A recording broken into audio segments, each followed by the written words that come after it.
All right, let's move on to speaking part two. Describe something that surprised you and made you happy. Past tense, second form of the verb, please. Well, I have surprised many times in my life, but I remember the most is my 15th birthday. As my 15th birthday is at that time when there was the exams of 10th grade. So it was very important for every one of us to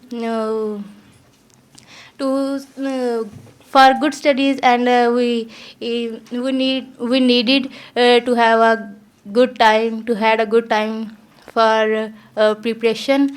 um,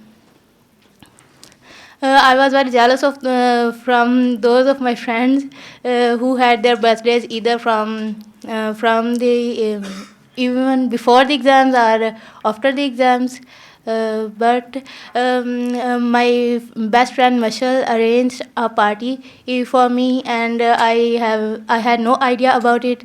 Even my parents are involved in this, but they couldn't even try to tell me, or even they couldn't hint me.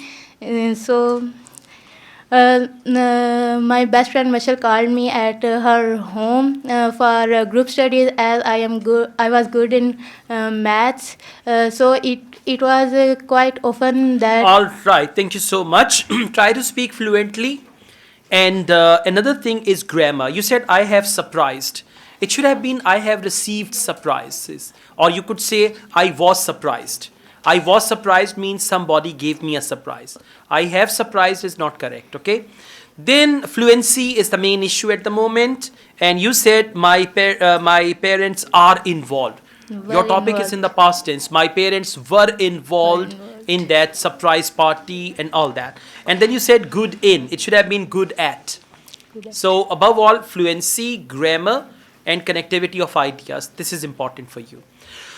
Now, we move on. Speaking part three. How do people express happiness in your culture? I think in all cultures people express their happiness by a smile, but in our culture, mostly people express their happiness by celebrating it with their families, friends, and their other loved ones.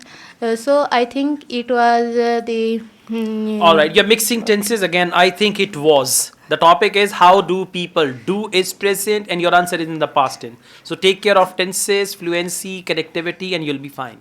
Thank you so much.